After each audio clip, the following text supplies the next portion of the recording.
girlfriend na niya. Hindi ko nga siya matatanggap.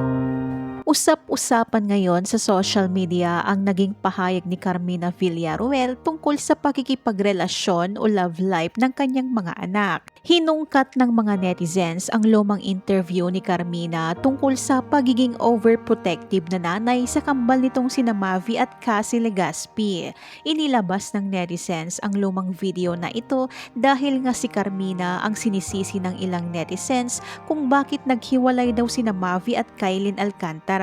Dahil kung maaalala ay may naging pasaring sa social media ang abot kamay na pangarap actress nang nasa kalagitnaan ng rumored breakup sina Kylin at Mavi. Tumatak sa netizens ang pagiging mother's knows best nito. At ngayon naman ay ang pagkasira umano ng relasyon ni Cassie at Darren Espanto kahit hindi naman naging opisyal na magkarelasyon ang dalawa dahil mag-best friend lamang sila. Inakusahan din ng mga netizens si Mina na masyado raw nakikialam sa personal life ng kanyang mga anak. Kamakailan hinamon ng netizens ang mag-inang Carmina at Cassie na pangalanan ang taong pinariringgan nila sa social media. Halos magkasabay kasi na nag-post ng nakakaintrigang mensahe sa kanilang social media accounts ang mag-ina kaya na-curious ang netizens kung para kanino ang kanilang Instagram post nitong nagdaang April 9 matapos mag-trending ang panunukso ng mga It's Showtime host kina Kylin Alcantara at Darren Espanto. Feeling ng kanilang IG followers ay may pinatututsadahan ang magnanay sa kanilang mga post at kanya-kanyang ang hula ang mga netizens kung sino ito. Say ni Carmina sa kanyang IG post, "Don't expect the same in return." Ipinost naman ni Cassie ang screenshot ng hit song ng international singer na si Olivia Rodrigo na Favorite Crime.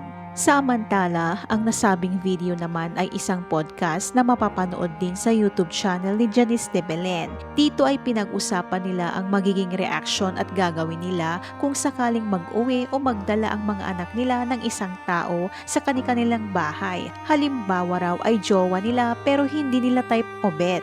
Unang sumagot dito ay si Carmina.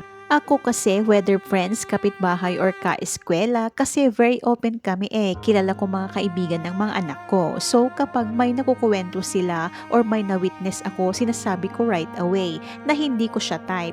Whether kaibigan or kapitbahay, sinasabi ko na kaagad. Sa case ko na ganun, pag sinasabi ko kaagad, hindi yan makakaulit sa bahay."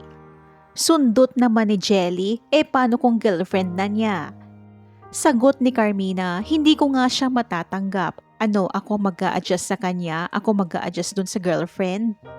Sundot naman ni Janice, "Pero may I just tell you, wala kang magagawa. Ayoko ng topic na to, bahala kayo sa buhay niyo." Nasabi na lang ni Carmina na ikinatawa naman ng tatlo.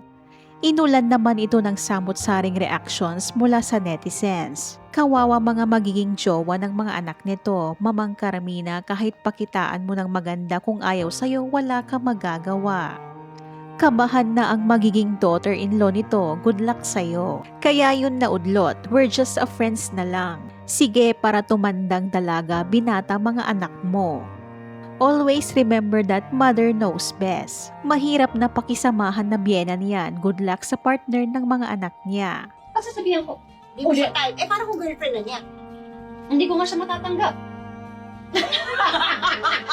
Hindi mo siya matatanggap. Ano? Ako mag-adjust sa kanya? Ako mag-adjust sa girlfriend? Prince, can I just tell you, wala kang magagawa. Sa ito in love. In love ang anak mo. Ilab anak mo. Ayoko ng topic. Pinaglalaban Ayoko niya. ng topic na to. Bahala ka sa buhay niya.